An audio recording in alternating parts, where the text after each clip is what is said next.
You're listening to Natural AF. I'm your host, Isaac. And I'm Alexa.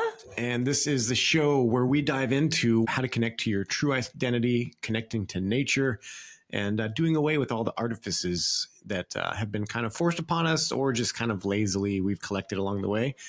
And as you can see, we're in a different environment, get a different background, and this is real life, folks. This isn't a green screen.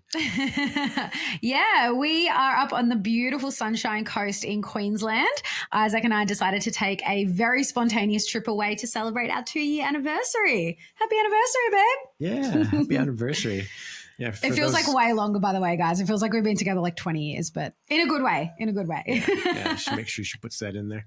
Yeah. So for those listening, I've got these beautiful Australian trees behind us, and I've been listening to the birds all morning, and it's just incredible. It's just, it's like my dreams come true. Moving from Wyoming. Wyoming's great. It's got its ups and downs. It's very windy, cold, dusty sometimes. And here it's like sea level.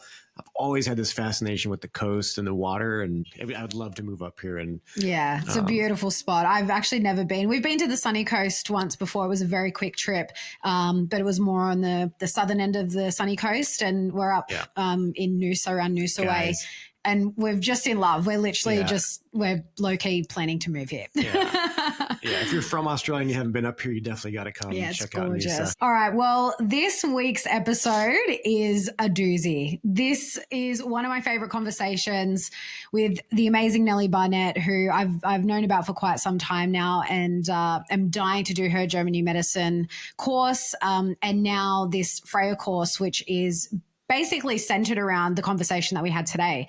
So it's looking at the masculine feminine dynamics, especially within relationship from a biological perspective, using the Germanic healing knowledge that is becoming more and more popular now. And I mean, we absolutely love this conversation.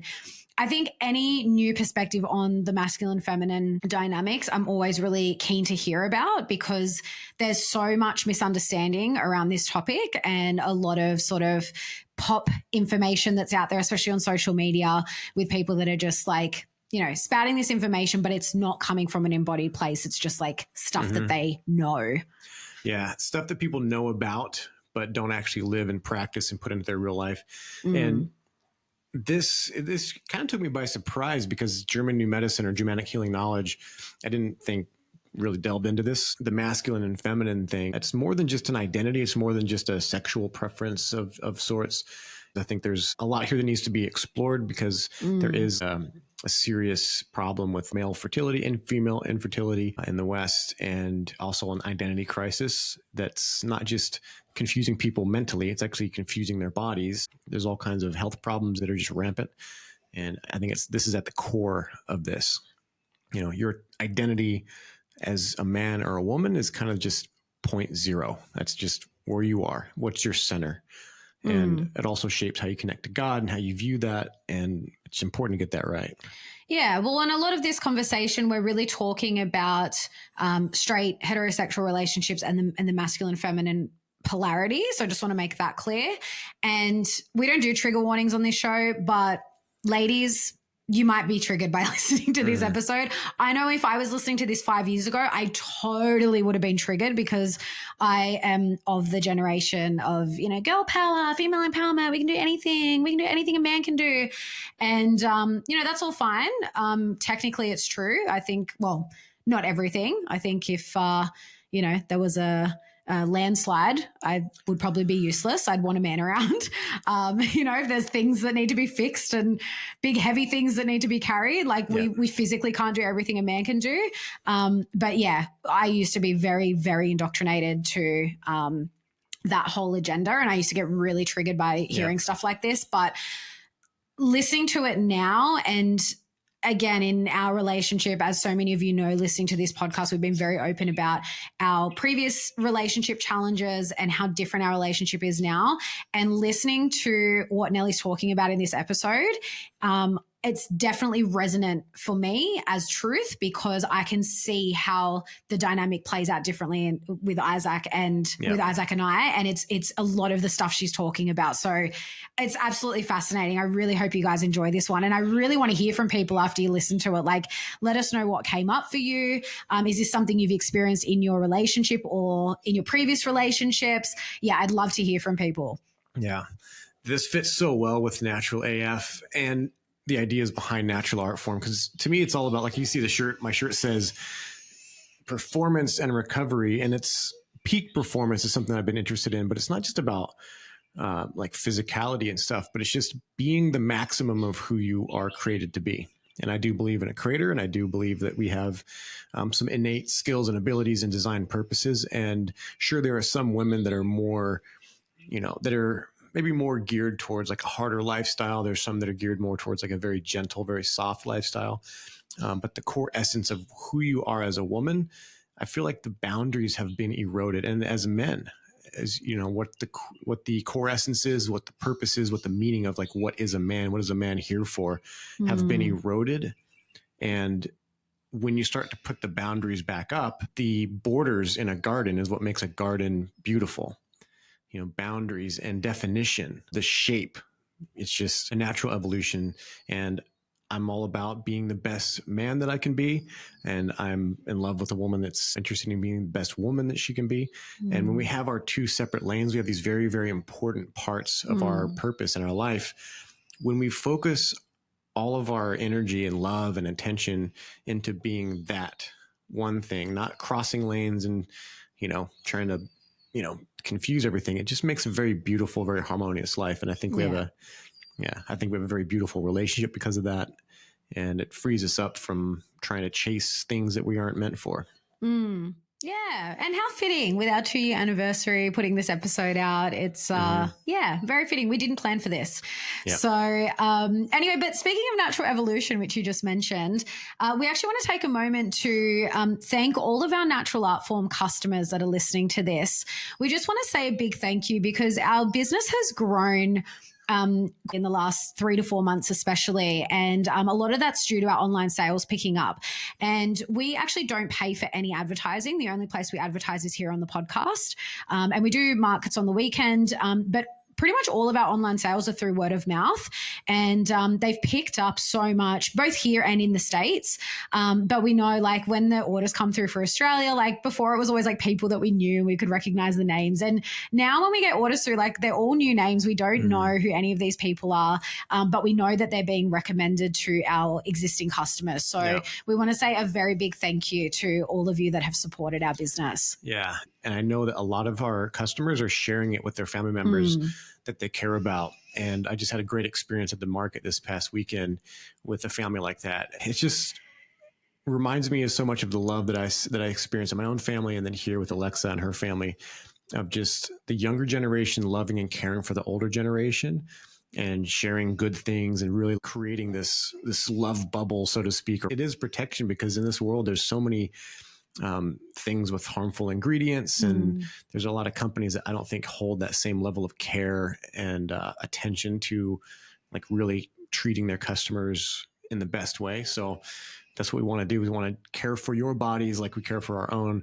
and that love reciprocates. And I know that a lot of the customers now, because of the way that it's spreading organically, it's like an extended family of sorts. It's people that I know have similar values. So definitely see that and appreciate that. And I love meeting you at the markets. So. Yeah. And if you want to continue to support us and support your own health and your body, head to Natural Art Form. You can get a 10% discount for life. No matter how many times you could use the code NaturalAF10, you'll get 10% off on all of our product range.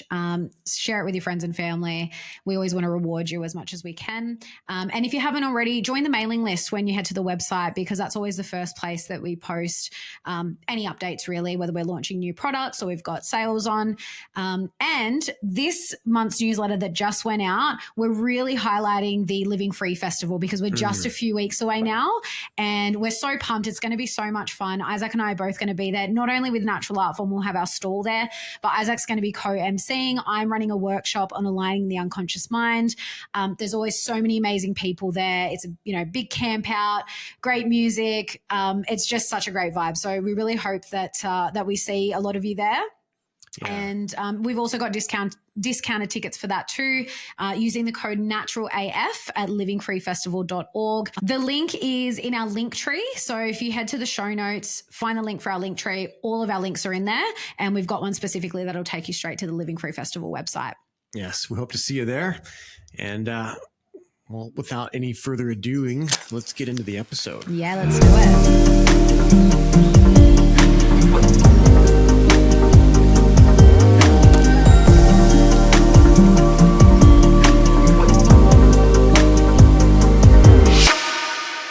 Nellie Barnett is a multidimensional mum of two who has been working with Germanic Healing Knowledge, also known as German New Medicine or GNM, since early 2016.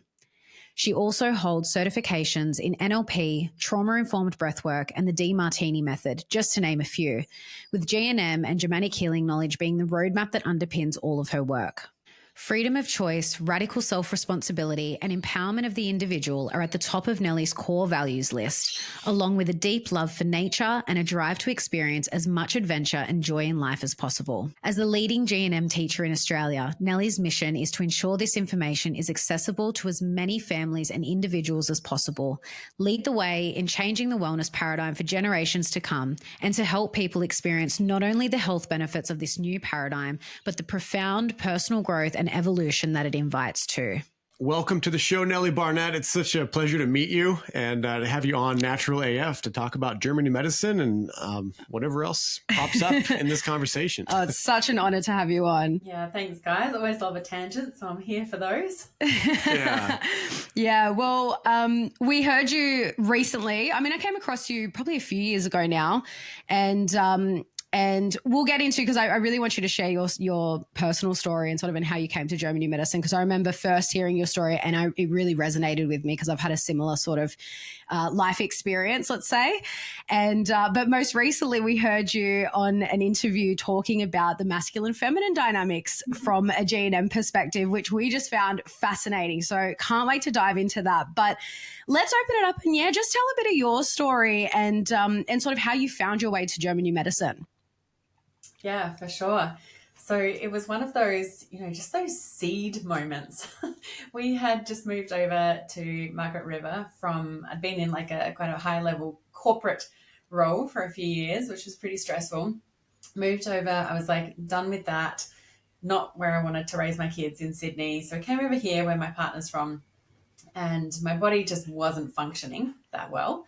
And so my partner, Dan, hooked me up with a friend of his who is also called Dan, who is a kinesiologist and like just absolute, health nut. And so went in and saw him, had a kinesiology session. We started talking about actually extended fasting. And that's how my journey, like this part of my journey and my business really started out. But in that same conversation, we're talking about fasting. And then he just goes, oh, and then there's this thing called German New Medicine. Have you heard about that? And I was like, no, what is that? And just like instantly, it was one of those things that I was like, what is that? Tell me more about that. It just instantly felt like a remembering, like coming home. And then as he started to explain it a little bit more, it was like a 5-minute conversation, but everything he said was just like everything that I had intuitively known for my whole lifetime. He just explained and started to put structure and words to. And I was like, oh my goodness, this is for real. This is a thing. I literally went straight home and started studying. So that was 10 years ago. And it was like just that tiny seed in that conversation. The fasting part, I ended up fasting for the entire month of February. And that really just like reset my body. And during that time, I was exploring GNM so much, and it kind of just all started weaving in together. And from that experience, my business was born, because I was just like, this is it. This is me. This is everything. And originally my business was called Elysian Pharmacy, which was spelled Pharmacy. Oh. And I actually started out with fasting. So I was guiding people through prolonged fasting journeys like I had done. And then I was starting to weave German New Medicine into it. And I was just seeing the most profound results with that combination. 10 years ago, like no one knew about GNM in Australia. You know, everyone just thought I was completely crazy. So it was a very long, probably still do, to be honest, but it was a very long and lonely road, right? You know, back 10 years ago, found one or two people here and there, just self-studied so much through the teachers that were online over in like US and Europe. And then bit by bit, it started to kind of gain a bit of momentum. COVID happened, the global theatre happened, and so GNM just like exploded, to be honest. And now a lot of people that I speak to in the holistic health world, I'm like, oh yeah, I've heard about that. Tell me more. So it's so nice to have some other people on the pioneering path alongside me in Australia. And yeah, that's kind of like, I guess, the GNM learning journey for me in an absolute nutshell. That's how I came across it. But I would say as well that like natural health has always been something I've been interested in right from really, really young, like really, really young. It just never made sense to me to like take medications, or that our bodies were like so against us that these things would randomly happen. So yeah, right from really young, I had a pretty strong opinion like on even the medical world and health and that sort of thing. So that was kind of already there. Went through pretty hectic like suicidal depression at about 19 was actually it was probably younger than that, but when I really started looking into it myself, I was probably 19, and I already was going to the doctor like, this is happening, but I don't want to go down the medical route. Can you suggest anything else? So that was already there. And I'd say that was really like the starting point of me. He was like, well, you can take some St. John's wort. And that I was like, is that it? Is that all you've got? Like, and so that was kind of the starting point of me independently starting to branch out and look at all sort of different streams of mental and physical health. And the first place I went was actually NLP, neuro-linguistic programming. And that's what I managed to bring myself out of that hole with. I didn't understand it in the context I have now with German new medicine, but it was enough to bring me out of that. And then, yeah, that kind of really, I guess, created the trajectory of where things went for me. So, yeah, it's incredible. Amazing. The foresight or the instincts at, 18, 19, however old you were, to want to stay away from something pharmaceutical definitely served you well. And you can see now, like in hindsight, the road could have been much different, and you would be in a very different place perhaps if you'd gotten into that loop, that hamster wheel of medication and swapping to this and then more symptoms. And well, it's interesting. We were just talking about this in our previous episode with Jerry Marzinski. I don't know if you've heard of him, but he worked in the psychiatry. He was a psychiatrist, and really long story short, he ended up basically discovering that his schizophrenic patients had like parasitic demonic entities basically attached to them, and that's the voices they were hearing. And and we were just talking about the psych industry, and that was my experience as well. I was diagnosed with depression at around 16, and of course the first thing they did was offer me drugs. At the time it was Lexapro had just hit the market, and the doctor said, we told her that I didn't want any because my mum came with me, and she gave me a trial. And the first thing my mum did was open the packet insert, and one of the first side effects is suicidal ideation. And she was like, why would I give my daughter that when she's already depressed? And actually, I'd love for you to just speak a little to, like, now your understanding of mental health, like through a GNM lens. What's your understanding of it now? Because I'm kind of with you. I kind of went from like the mainstream route, seeing psychologists and stuff, to now I view mental health, especially depression, very, very differently, not just from like a spiritual aspect, but just even what's going on in the body and the nervous system. Yeah, for sure. And it's interesting because in some ways this actually weaves into our topic about masculinity and femininity today as well. Because it's all to do with the hormones through a GNM lens. Yeah. So the nuts and bolts of it is like we've got the temporal lobes, right? And the left-hand side of the temporal lobes is our estrogen side that controls our estrogen. Right-hand side is testosterone that controls testosterone. And so it's basically the swing of these two hormones that creates a lot of our mental health labels. In GNM GHK, the whole mental health spectrum, we call them constellations. And basically, and this can be outside of the temporal lobes as well. But basically, when there is more than one conflict active, so we've got two or more conflicts active in the brain simultaneously on opposing sides, so one on the left, one on the right, it creates what we call a constellation. And basically then when we've got one on either side and they're both active simultaneously, the symptoms stop on the physical level and the changes shift to the mental behavioral level. And just like I know you guys have had Melissa Gray on, fabulous, love Melissa. So hoping that your listeners have got like a little bit of context of GNM here. And this is going kind of deep quite quickly, but basically, yeah, so the symptoms stop on the physical level, they go to the mental emotional level. And just like we understand in GNM that the adaptations on the organ level when we've got an active conflict assist the individual in making it through the unexpected event, so too do the behavioral outcomes. So when it shifts to the mental behavioral, there will always be an aspect of that behavior that's now displaying that is actually assisting the individual to try and resolve the issues at hand. Does that make sense? Yeah. Yeah. And is this more like a, is this something you would classify as like a coping strategy, or is this something that's like moving them towards actual healing? Yeah.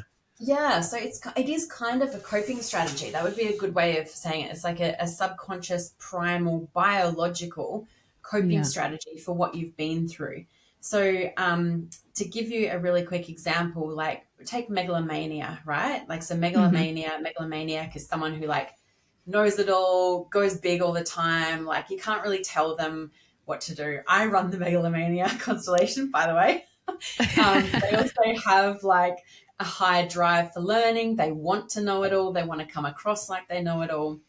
And a megalomaniac constellation is the combination of self-devaluation conflicts. Usually we're talking about academic and emotional intellectual self-devaluation conflicts. So if you've got someone who's experienced a situation, multiple situations, where they perceive that they have not been good enough, self-devaluation, in relationship to something where it's like, I haven't been smart enough, or I haven't been emotionally smart enough or on top of it. You got several of those conflicts. Now, how does the behavioral traits of megalomania go towards coping with and solving that? So we just talked about megalomania. It's someone who has a high drive for learning and wants to come across as they know it all. Yeah. That is basically helping them cope, as you said, or solve these situations where they perceived that they were not good enough in terms of their academic or emotional intelligence, right? Yeah. So while we've got single conflicts, the adaptations are happening on the organ level. The musculoskeletal tissue is breaking down in conflict active to rebuild in healing phase to be better, stronger, faster than before. Once we've got multiples on opposing sides of the brain, the physical adaptations cease or slow down in the very least, and the behavioral changes come into play. So that's a generalized example. Now, if we come back to like depression, we're talking about the temporal lobes. This is what I started this little piece with, and this is what's relative to our conversation today in terms of masculine and feminine dynamic. So temporal lobes, left-hand side controls estrogen, right-hand side controls testosterone. This is the masculine hormone, estrogen's the feminine. So what is testosterone all about? What is the masculine hormone all about? Like doing and activity and it's very high. Yeah. Defense. Yeah. Protection, strength. It's very active energy. Yeah. Yep. Spot on. And what is the estrogen hormone all about? What are the characteristics of estrogen? Well, it's more, I think it's like more, I always think of it more in flow, like not even necessarily like relaxed or so, but it's slower. Like it's more flowy. It's more like, more of a creative energy. I feel like it's more, what's the word? Passive, like, whereas masculine's more active. It's more passive. Yeah. So passive is the word that we would use, and testosterone is definitely the action hormone. So if we've got a conflict that lands on the testosterone side of the brain, it basically depresses testosterone.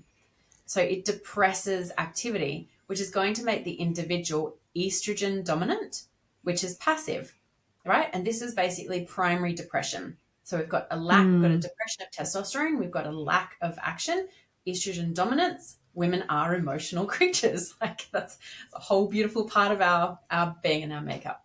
Yeah. So we've got an emotional, passive being. If the conflicts land on the other side of the brain, the left-hand side of the brain, we're depressing estrogen and we're making the individual testosterone dominant, which is basically, activity, like you said, doing. This is where someone might be in the manic state if they've got a testosterone dominance that's out of, natural balance. So that's the swing between manic and depressive as a generalization. So if we've got more conflicts on the left-hand side of the brain, we're going to be depressed estrogen, more manic, testosterone dominant. If we've got more conflicts on the right-hand side of the brain, we're going to be testosterone depressed, more depressed, passive, emotional, right? That's general mania and depression. Then we have a couple of specific sets of constellations and conflicts within those temporal lobes that can really impact and create things like suicidal ideation. So the main two that we're talking about are the female version would be a sexual frustration conflict, it's called, and I'll come to what that means in a second. And the male version is a territorial loss conflict.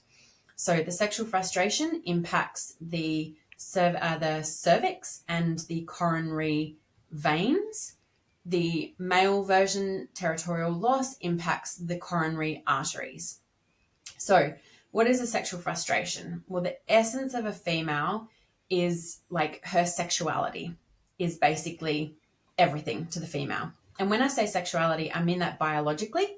So basically that means Procreation, kids. Yeah. Great. Kids is her sexuality and procreation. Mm-hmm. What is the territory to the man and why? Territory. I'll leave this to Isaac.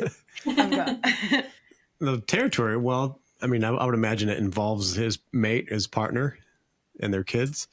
Yeah, absolutely. Yeah. Yep. That's the first thing that came to my mind.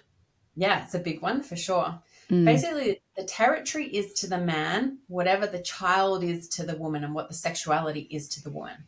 So, and we are starting to move into masculine feminine dynamics now. So, basically, like a woman, this is going to sound so harsh, but a woman is born with inherent value, right? Why? Because if it they was can create more. Yeah, if it wasn't for us, the humanity would cease to exist, to continue. Yeah. Correct. Yeah. Your childbearing abilities make you inherently valuable at birth. Like you are born with your value. Your child rearing abilities are basically like all of everything to your biology. Mm-hmm. Now the man, we're talking from a like supply demand kind of perspective here. One single man can theoretically produce enough sperm to impregnate the entire female population in 2 weeks. Oh, wow. Isaac's like, Challenge accepted.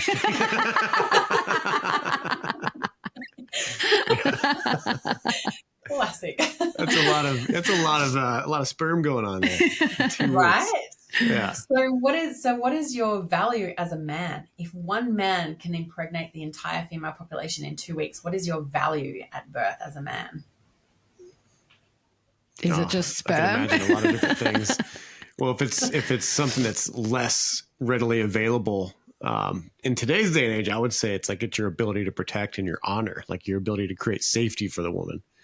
Yeah, well, so just go back a step. So like if one man, so talking supply and demand, I would phrase the question differently. How much value do you have at birth if one man can impregnate the entire female population in 2 weeks? Yeah, it's much lower, very, very low because there's a glut of supply. Yeah. Correct. So woman can reproduce, if she's quick, about every 3 years. This is a pretty fast turnaround. There are some who do it faster, but 3 years.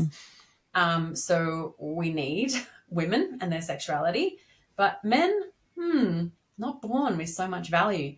So how do you as a man get your value? How do you create your value? Oh, is it what he said before? Like the protection, offering the protection and providing? Yeah. Yeah, that's definitely a part of it. But Gathering we would say, resources. it's basically skill building. Mm. So your value lies in your abilities and your ability to protect and provide, and your skill sets, and in your territory. So you basically have to accumulate territory to gain your value, and you do that through your abilities and your skills. So this is why the sexuality to the woman on the left-hand side, sexual frustration conflict, is like the most valuable thing. And the direct opposing side for a man, territory, is the most important, valuable thing to him. Because without territory, he basically has no value, right? Biologically speaking. In what ways are you defining territory for this example? Like, where does this apply? Just like land ownership, or are you talking other forms? Yeah, other forms. So you guys came up with a really great example first off the bat. So a woman can definitely be a man's territory. It's basically anything he acquires that is like his domain. So it can be woman, it can be children, it can be home, it can be car, it can be career, it could be your office, it could be your phone, whatever you perceive that is under your jurisdiction, under your responsibility, that is your territory. And you will protect it to the same degree that a woman will protect her child. Anything that is your territory, because if you lose your territory, you lose your value. The woman protects her child with the same veracity, because if she loses her child and her sexuality, her value is gone. Right? So this is why these two go hand in hand. The female is the sexuality and the male is the territory. I can already feel like the listeners, if they're out there, like prickling, because the conditioning is so different today. You know, we're talking about stuff that's very like based in biological laws, and I'm sure we'll get into that and things. But I was just thinking the same thing. I was like, I can already hear the neo feminists like in the if they came across this, they'd just be up in arms, wouldn't they? Yeah. So basically, like from the GNM point, and this is it is primal. It is biological. That's what we're talking from, like the perspective we're speaking from. And nature is not always nice. Sometimes nature is harsh. Yeah. Right? So that's the perspective that we're speaking from. And yes, this conversation is probably going to be very triggering for some people. So just an invitation to come into this conversation with an open heart, an open mind. And for me, it's like, there's a sense in the body when there's truth to something. And that's what I kind of live by. And even sometimes when things are hard to hear, I can still go, oh, that's like, ouch. But also it's kind of true. Yeah. Like that's a sense for me in the body. So my invitation is for anyone listening just to come into your own clarity, your own groundedness, and take and leave whatever is for and not for you. But yeah, we're speaking from a very biological, primal perspective here. And pretty much like feminism screwed femininity. Yeah, 100%. And it's funny because that's just, I know if I had heard this conversation, even just like 4 or 5 years ago, I would have been so triggered, you know, because I was definitely like, I'm of the generation of like Spice Girls, girl power, female empowerment. And it's like, yeah, empowerment is great for everyone, not just females, but it's obviously like it's so much worse now. And I think because of the day and age that we live in now too, it's like we were just watching something last night and the woman's like, I just want a career, and I followed my career. And then at 40, she decided, I think I'll start dating now. And I was like, well, she's probably never going to have kids. Like if just at 40, you're considering dating, and that's like each to their own, like no judgment. But I just think, look how far away we've come from the natural way of being, where women would, you know, basically like what we said earlier, like literally continuing humanity, like, you know, birthing children and having families, and like so many women just aren't interested in that anymore. Yeah. And in my perspective, like let's don the tinfoil hats, in my perspective, there is an intentional agenda here. Like 100%. The way this has happened has been quite intentional to separate us from ourselves, from our true nature, from our true masculinity, femininity, respectively. I really do believe that there's been quite an intentional agenda. Yeah. And Yeah. alongside that, I would also say, and this is the duality of me, right? Is that like, obviously I live and die by GNM GHK, and this has just had such an impact in our lives that I can't, it's one of those things, once you know, you can't go back, right? And at the same time, I, as an individual, have this incredibly like deep trust in the way that things are unfolding, both universally, energetically, and independently, individually as well. So even when somebody hits that 40 mark and decides they now want a partner, even when somebody doesn't want to have kids, even when somebody does just want to focus on career, I have a very, very deep trust that they are treading the exact journey that they need to. And there is, a level of unconditional love there for that. And it's just coming back to that thing of like, that it's actually none of my business. My business is to live my life in the way that is aligned with my values and belief systems. But I trust that you're doing whatever you need to with yours. So yeah, just want to bring that to the table as well, so that this conversation, it doesn't come across as judgment. I'm just purely speaking from the biological GNM GHK standpoint, which has been incredibly valuable for my life. So of course I want to share it. Yeah. Yeah. Yeah. And I agree. Like I remember when I first started wading into like just getting the word for like what feminism was, because I grew up, my mom called it women's lib.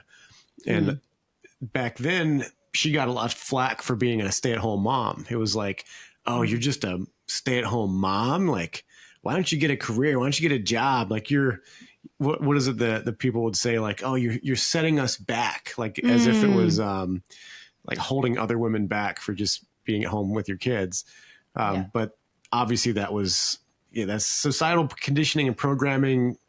Could be, I mean, spiritual as well. Like I get into that with it. Like when you look at how society is shaped, like if you follow all this societal conditioning, psychology, the Jungian stuff, Freud and all that, some of these people, I believe that they have really good information. Their intentions are to be determined. So when you have a lot of psychologists putting their weight on this situation and putting it into schools where they're teaching young kids this new form of like feminism, and they have different waves of it, and it seems to be progressively getting, various forms of militant and all that. It's very like indoctrination-y. Like it just is obviously a concerted effort that's going somewhere. And you said that that feminism just screwed over women. Do you want to go more into like what that means? What were the repercussions of this, like women, this, what I would say is a false female empowerment? And can I just tack on another question on top of that, just because of what you said, just something that came up just in terms of what they're teaching in schools and stuff now, because now they're pushing I call it the gender bender agenda, because it's this women, kids choosing what gender they want to be. And then from a German new medicine perspective, I think, well, what conflicts is that going to bring up? So I'd love to hear anything you've got to say around that as well. Yeah, for sure. And I just want to insert here as well, if we're going to go like more down this road of speaking to the masculine and feminine, I just really want to acknowledge here Dr. Sasha Tezik, who is he created the Freya program, which is basically the biology of love and relationships. So it's love and relationships biology based on the GNM GHK view. He's really the one who's put together this information. It's been my role to support him in bringing that to Australia. We've done 4 rounds now, another one coming up in September. But I just want to acknowledge that like this is based on my knowledge of GNM GHK, but also Sasha's 25 years in going into this information. Wow. So if anyone does want to follow this information, I highly recommend going there to get it, quote unquote, straight from the horse's mouth. Yeah, definitely. There will be parts of this conversation that I'm sure I will butcher because I'm 10 years into this, not 25 years into this. And it's, it is from Sasha. So I just want to acknowledge him as, someone who's really put this information together. And obviously I've been learning from that, plus my GNM GHK knowledge. So how did feminism screw femininity? I kind of mentioned, I guess, a little while back, like it's basically separated us from our true biology, and it separated us from our kids as well. So leading the woman to believe that she, and there's so many tangents to this, I'm just trying to like, so basically leading the woman to believe that she can do everything the man can do, which in most cases is somewhat true. Like we are very capable as women, right? But do we want to? And is it biologically aligned? Is that where our energy is best spent? Probably not, because we have different skills and abilities to the man. So when we've led the woman to believe that she can do everything the man can do, and that a career is important for the woman to have, what we've done is separate her from her innate biology. We've separated her from the home. We've separated her from the children. And now we have children that are institutionalized and 2 taxpayers in every family. So that this is what you know, I do think there is intent and agenda. There we go. 100%. Yeah. Yeah. And then what that has further created is now we've got separation between the child and the mother, which is the most important bond biologically. We've got children in the care of, quote unquote, care of systems that are generic, not built for the individual child, that again don't really follow the nature of biology and what children need. And then we can go into like, what do girls need and what do boys need? There's massive differences there as well. So we've got this discord and disconnect between the mother and child. We've got discord, disconnect between the mother and herself, because she's now got this constant internal struggle between, do I work and follow my career and earn the money, or like, and you speak to almost every woman, including myself. This is a constant internal struggle of like, in most cases, the woman does have to work now. I don't know, like other countries, but in Australia, like the cost of living is at such a point that, you know, like we do have to work, most of us women. And there's this constant internal struggle between, I love what I do and I love my work and I want to work and I should work. Yeah. But also I just want to be with my children and I just want to be keeping my home like the beautiful nest that it should be to welcome my man back into. So you've got disconnect in the woman and herself. She no longer knows what the heck is going on with her own biology and hormones because they're all over the shop. And then we've also got massive disconnect between the woman and the man. Yeah. Because now the man is no longer living with a feminine female. He's now living with competition. Yeah. And what does a man do to competition? Usually you fight it or you beat it or you succumb to it. Totally. You want to fight it. You want to overcome it. You want to crush it. Yeah. Because as well, it's a threat to your territory. The woman, the true feminine woman, is your territory. But if she is not a feminine woman, she's not your territory. She's your competition. And you want to fight her because you don't want anyone else encroaching on your territory. So we've now got massive disconnect between the man and the woman. And we've got women who are unintentionally hugely emasculating men because of the way that we have been conditioned to behave, our expectations that have come largely thanks to Instagram, social media, and Disney. And yes, I am on Instagram. I run my business on there. I am fully owning the hypocrisy in this conversation. But we've got women who are emasculating men because of lots of dynamics there, speaking to men like they're our sons, servants, people lower than us. We're telling them what to do. We're ordering them around. And then the man's hormones go nuts. So now we've got a population of very softened estrogen dominant men. And things are a little bit skew-iff at the moment, as my dad would say. And it's very much talked about these days that we are living in an emasculated society, and we see that in you know, from so many aspects. And I think that as your mum calls it, the women's lib movement, because that's kind of how it started, and the feminist movement, I think it did create that, because that started back in the 60s or 70s. And this is the knock-on effect now. We're now like almost 2 generations later. And that's what how society is now. Like we have such a lack of strong masculine men. And we saw that during COVID, especially. It was the women that were standing up and saying no, not the men. Yeah, 100%. I do think it was a pretty big wake-up call as well, though. I think there were so many beautiful benefits in the COVID era. Like, man, so much good came of that. It was a necessary event, in my opinion. You know, whole nother tangent. Yeah. But, yeah, agreed. We're totally on board with that too. Yeah. Whole nother conversation. But yeah, it has facilitated some really important changes. And this conversation is happening now. Like that people have a sense that things are not quite as they should be. Like things are really not working. We're pushing and pushing and pushing. We keep having more technology and more this and more that. And life should be getting better. But it's not. It's getting harder. It's getting more challenging. It's getting more emotional. It's getting sicker.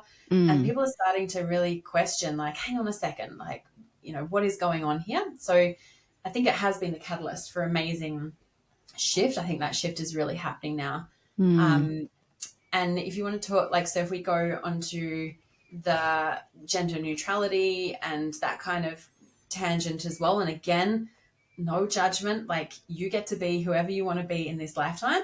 From a biological standpoint, that is happening because we have the balance. So if you've got, imagine I've got like a pencil on my finger, and if you've got 100% masculine on this side, what do you need to balance it on this side?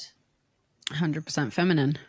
Yeah, correct. But if we've got like a woman who's more masculinized, say she's like 60% feminine, 40% kind of masculine, what do we need to balance it on the other side?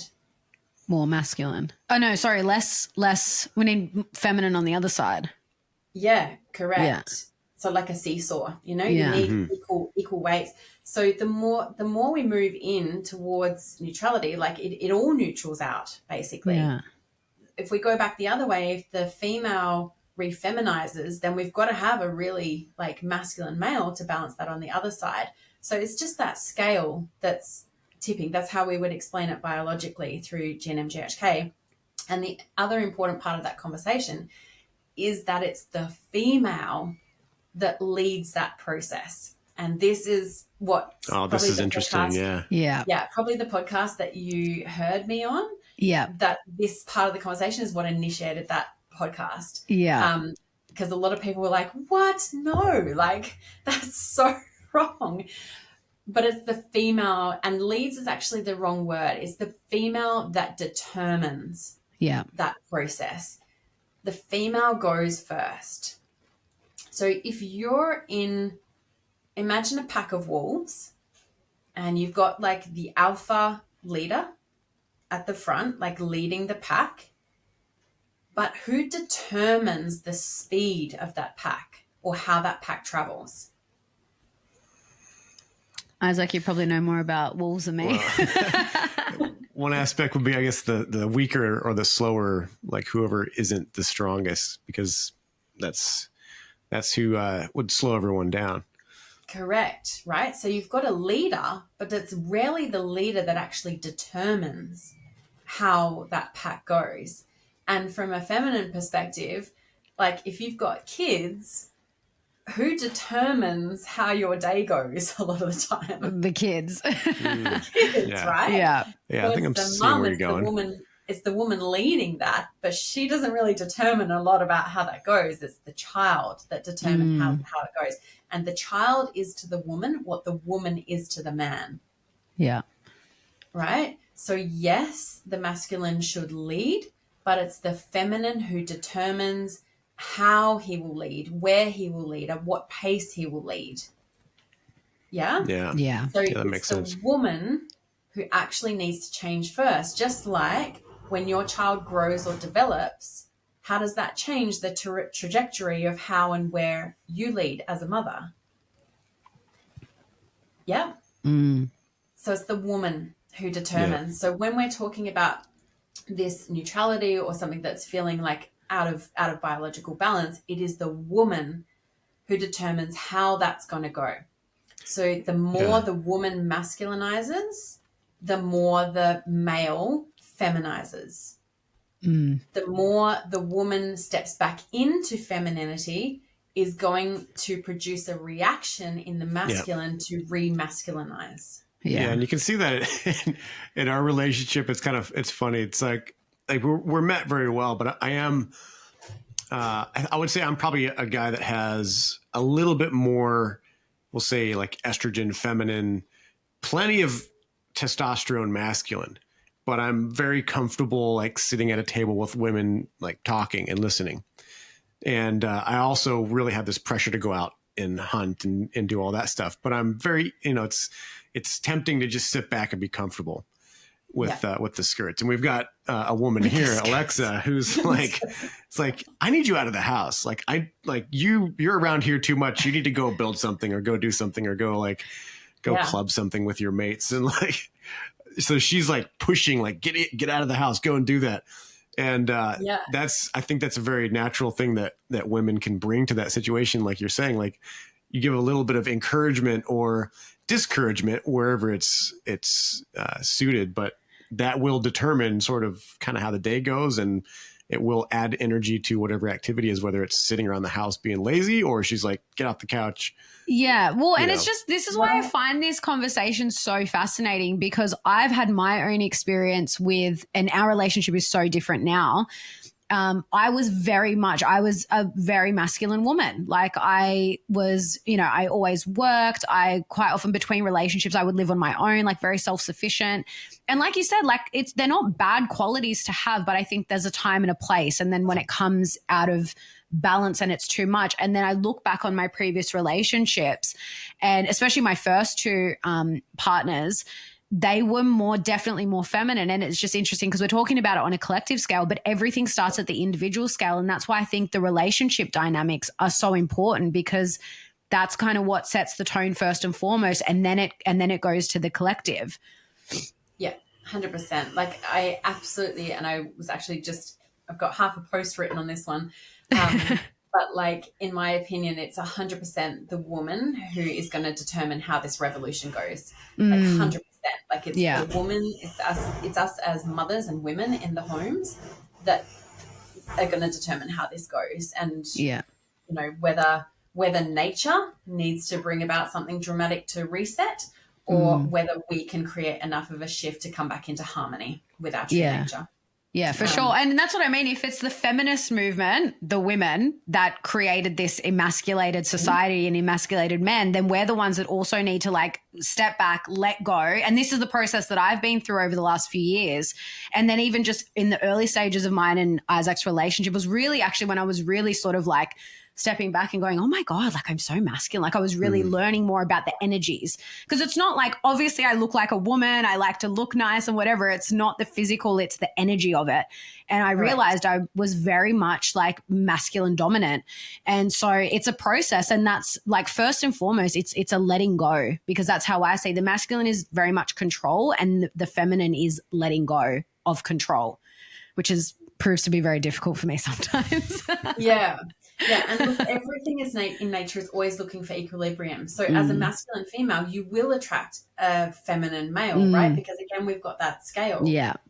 So you're here, you need this to balance you. But if you're here, you need this to balance you, right? 100%. So when we're masculine women, and I was very much the same, like I was a single mum for the first 3 years, like very career driven. And there are things that go. So basically, like if we experience conflicts in the temporal lobes back in childhood, this is already going to shift our hormonal balance as well, right? Yeah. Which again comes back to institutionalization of children, like what conflicts are they experiencing there that are altering their hormonal status that then plays out into life.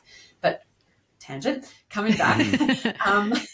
So if you are a masculine woman, you're definitely going to attract an estrogen dominant, feminized man. That doesn't mean though that it has to stay like that forever. If you shift, he shifts. If you move, he moves.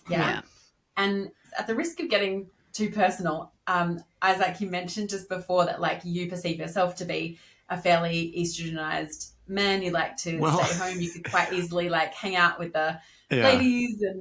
And my question here though is like you mentioned Alexa is often like, get out of the house, like go do something. And how do you respond to that? Like, has her giving you that order actually changed anything? Well, it's more of like creating an opening for that to expand, like my natural masculinity. Because I'm not just one or the other. Like but has her telling you to do that actually changed anything?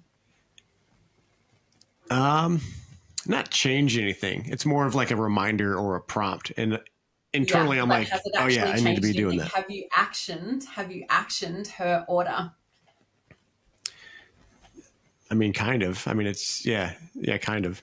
But it's not so much from the direction. It's just more of like a natural thing that I do. Like I go out and, pick up handyman jobs and go to work and stuff. But it's not so much like responding to the order and being like, oh yeah, I need to go and do this. It's more of just like, yeah, you're right. I should do more things like this. It really lights me up. And so would you like to know, because from what I'm hearing, like there's little shifts and you're like, oh yeah, it's opening up space, but it hasn't really catalyzed any big change there, right? It's not like you've really jumped up and responded to that when she goes, get out, do things. Would that be fair?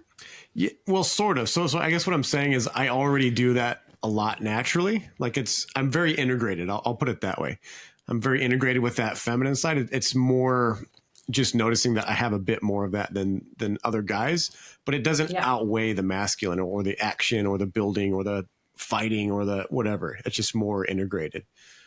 So Alexa, when you've given Isaac, like told him, go get out of the house or like do this, do that, what's your experience like? Do you notice that he actually does it, or do you keep coming back to the same things that you're asking him to do? No, I think because we have conversations where I'm like, like I need my alone time and for a whole host of reasons, but I'm super into human design. I work with human design and I'm a non-energy type. He's an energy type. So from that perspective, I'm always taking in his energy and amplifying, and that can be quite exhausting. We live in a really small place. We don't have like separate rooms. And yeah, so we have conversations where I'm like, oh, I love my alone time. And I'm not necessarily the one that always wants to be out, because when I'm out, I'm running around and I'm busy all the time. And I just like my space to be. And he does definitely make an effort. Like he definitely makes an effort to go out and do that more. So in that piece there, you just used a specific word that is a really important distinction on when Isaac will respond to what you're saying and not. Do you have an understanding of what it was? What did I say? Having conversations about it and not telling him. I need my space. Yeah. Mm. Yeah. So if we, like, as women, so many of us have this perspective of like, we want our men to be the leaders, to be the kings, to be like these guys that lead us and take action and do the things, right?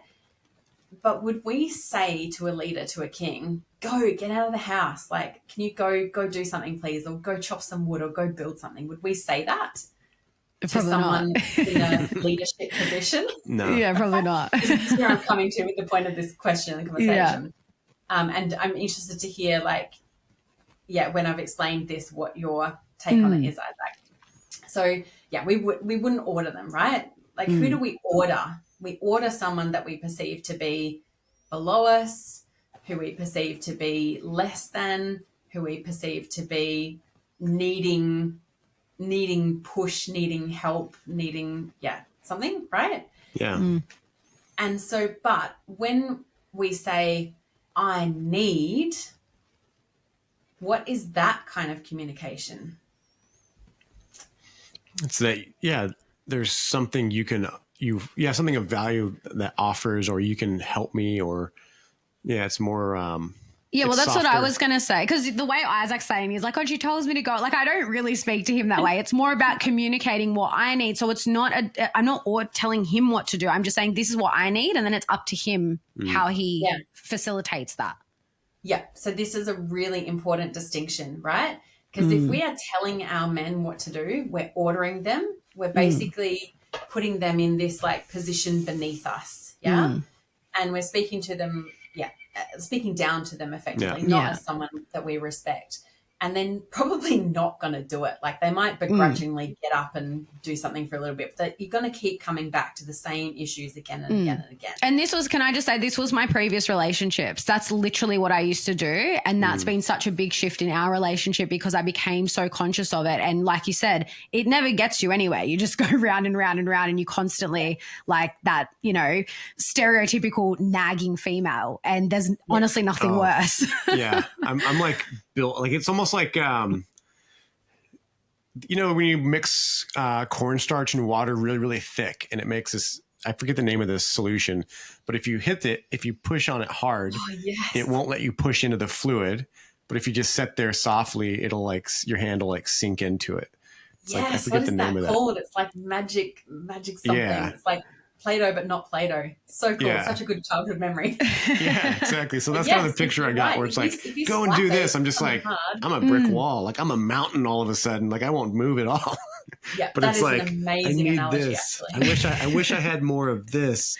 And then, yeah, just my natural inclination is like, I'm going to give you everything, and I'm going to do it better than anybody else in the world. Like, yeah, this is right. Lights because me up. she's speaking, because when somebody says I need, they're speaking to the part of you, the biological part of you that is wired as a man to protect and provide. Somebody needs something, yeah, I'll do that. Because also the more I can protect and provide, the more I build my skill sets, the more territory I have, the more value I have. And this world is pretty competitive for men, right? So as soon as we shift that languaging from demanding, commanding, requesting to just stating what we need, and then, yes, Alexa, you mentioned also trusting him in the way that that plays out, it's a completely different communication. All of a sudden, we're putting in a need that needs to be met, and we're giving him an opportunity to rise and actually become more masculine, increase his skill sets, raise his testosterone, and fulfill that biological need and drive to protect and provide. So even things like trying to get guys to go to therapy is basically crushing them, because you're telling them you're not good enough. You're telling them like you need fixing or you need to be better, which is effectively further crushing their testosterone and like diminishing their sense of value, which is, remember, everything to the man is about his skill sets and abilities. So if we crush them, we're crushing him, we're crushing his testosterone. But as soon as we put those things in as like, I need this, and then he can go and figure it out, he's literally like a problem-solving machine, right? That's what he's here to do. So it completely changes the dynamic in a relationship and in communication. So totally. was it you? I'm starting to get like an inkling, like maybe this was you in an interview where someone was saying, if a woman criticizes a man, his testosterone will go down. Correct. Yeah, this was, So that's so fascinating. So like that gets me into like, I mean, like what even is testosterone then? Like we're taught that it's like a chemical hormone, but it's almost like it's got this energetic thing to it too, where testosterone is a type of energy as well as just like a substance. And it always starts with the perception, right? Like that's the whole basis of GNM, right? It's like it starts with the perception, how you perceive whatever's happening in your environment, and then that's dictating what's happening with the biology. Yeah. But every time we criticize a man, it's basically like banking on his territorial losses and territorial conflicts as well. Because it's basically saying you're not good enough, which is the territory. It's everything to the man. It's like when we criticize a man, it's like a man standing in front of us as a woman, and feel this. It's like a man standing in front of you and going, yeah, you're nice, but you are not someone that I would want to have children with. I don't think you should have children. Like, how does that feel as a woman? It's crushing. Yeah. That's like, but that's my everything. That's my whole biology. That's like what I'm built for. So it would crush our estrogen and send us into testosterone dominance, which makes us do. Yeah. But when we criticize a man, it crushes his testosterone, which makes him more feminine. Yeah. Feminine. Less and virile. Passive. Yeah. Right? So we are two opposites of the same thing. We criticize a man because we think it's going to make him do. Yeah. Because that's what it does to us. When we get criticized, crushes our estrogen, makes us testosterone dominant. Testosterone is the doing hormone. It makes us do, it puts us into action. Yeah. But when we criticize a man, it lands on the other side, his territorial side. It crushes his testosterone, makes him more passive and less likely to do. So we're coming at it like innocently from the way that we think it should work, but we've got to remember we're two opposites of the same thing. Yeah. So yes, we emasculate a man, we crush him and his testosterone when we criticize him, for sure. Oh, that makes so much sense. Like, that's why I think for me, like, first listening to you speak about this, it resonated because, I know for some people, like, hearing it for the first time, it's a bit of a what? Like, it's so, it's a very different perspective. But I think because of, definitely like my own experiences in previous relationships and then our relationship now, it just resonates so deeply because, like you said, like, even the way we communicate, and don't get me wrong, like, and actually, I'll give this as an example because it's a perfect example because I think this is what most women is what I used to be like. This is what my mom, I've grown up with my mum being like this. It's like the mess around the house. And I'll pick up your mess. Why have you left your stuff here? Why I'm always picking up after you? And I actually always say to Isaac, it's so different now because every now and then I'll say to him, babe, can you just be a bit more mindful about where you leave your stuff? He's very, like, I can literally, if I've been out for a few hours, I can come home and I can trace everywhere he's been because he leaves something everywhere. And, but for the most part, exactly. But for the most part, I don't, like, again, comparing to my previous relationships, I just don't say anything most of the time. I just pick it up and I just clean up and whatever. And the difference I found in that is he's so appreciative. He'll always just come and say to me, oh, like, especially when I've cleaned the house, whatever. And he's like, oh, I so appreciate you and just cleaning the house and whatever. And it's like, to me, that's the proof in the pudding where in the past when I would nag and like get really annoyed and just constantly be at them, nothing would really change, be on this merry-go-round. Whereas when I just do it, even if I'm a little bit annoyed or whatever, when I do it, he'll just naturally come and just be really appreciative of those little things that I do. Yeah. And so how would you, based on this conversation, what do you think would be the way to communicate? Say you've got that little pet peeve. What would be the way to communicate with him on that to get to facilitate a shift, facilitate a change, to have him respond favorably? Well, I'll speak from experience because another conversation we've had is like when I feel really overwhelmed by like everything I've got to do in terms of like work wise and then, sort of looking after the house and stuff, even just communicating that, like I get really overwhelmed and whatever, he will just naturally like go and do the dishes when they're piled up or just go and do those things. So again, it's like communicating what's going on for me and then he'll just go and do those things without me even asking. Yeah. Because what do you want for your woman, Isaac? Like what is the thing that makes you the happiest to see in her? Yeah. Well, I mean, there's a lot, like seeing her happy and joyful and just lit up is a big part of it, but pleased. Yeah. Just pleased with the situation she's in, pleased with me, pleased with, Yep, totally. You wouldn't believe how happy it makes a man to see his woman happy. That's what he wants, because a happy woman basically says to him, I'm winning. I'm doing it right. Yeah, I am man. I am protecting. I'm providing. My woman is happy. It's the same as like, is there anything you wouldn't do to see your child happy? To the mothers listening to this, like the best feeling in the world as a mother is to see your children happy because you know you're succeeding. It basically tells you you're succeeding at your biological role to see them happy. Same with the man. If the man sees the woman happy, he's like, sweet, I am succeeding. I'm crushing it. I'm looking after my territory. So in the instance with the socks, or cleaning up, like the Freya way, the biological way would basically be, one, you're doing one already really, really well, not giving it any attention, like just do it. And I'll come back to this in a sec, but basically the man is also biologically wired to get your attention. And it doesn't matter how he gets that attention because you are the ultimate territory, right? So it doesn't matter how he gets your attention. He just wants your attention. So whether that's through quote unquote bad behavior or good behavior, he doesn't care. So if it's something you dislike, don't give it any attention, basically. So you're doing that part well already, like just going about it and doing your job. Now, Isaac will be really grateful because the internal of the home is the woman's domain. This is her nest, right? So in those moments, he's probably perceiving you to fulfill your biological role of like looking after and nurturing the inside of your home and nest. The other way you could go, the second part to it could be to express to Isaac, and this feels a bit unfair because he's listening right now. Just in case you didn't know,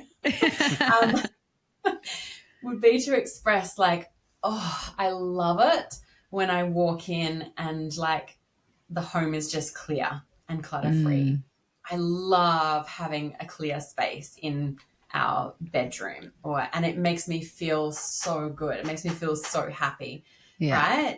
So that would be another way of like, then he gets, oh, she's going to be happy. She's going to feel good if this is the case. Yeah. So he's going to be driven to do that as well. And then the other way is to, as we've already spoken on, like express your need. So it might be like, hey, babe, I've got a massive day today and I really need to just come out of the office and have a clean and clear home so I can relax. Yeah. But it's short, it's concise. We don't go too much into the like blah, blah, blah, blah, blah, and this is why, and like the emotions of it. He shuts off after about 45 seconds. Once he's got what you need, he's out of there. His brain is done. He's like, I've got the problem. Now I'm going to go get a solution. The rest is just like blah, blah, blah. You're right about that. Yeah. if she talks more about it, then like, you're right, about 45 seconds, maybe a little bit shorter. I literally won't remember anything she said after that. I'm like, I've got the objective. It's in my head. I'm already on it. Exactly. Because if you're in a house that's burning down, do you want to stand there like having a chat with old mate about like reminiscing on all the things you're going to lose and, oh, should we go out the front door or the back door, or like I'm feeling really sad about losing like you don't want to stand there having a convo with him. You want to be like, babe, I need to get out of here like right now.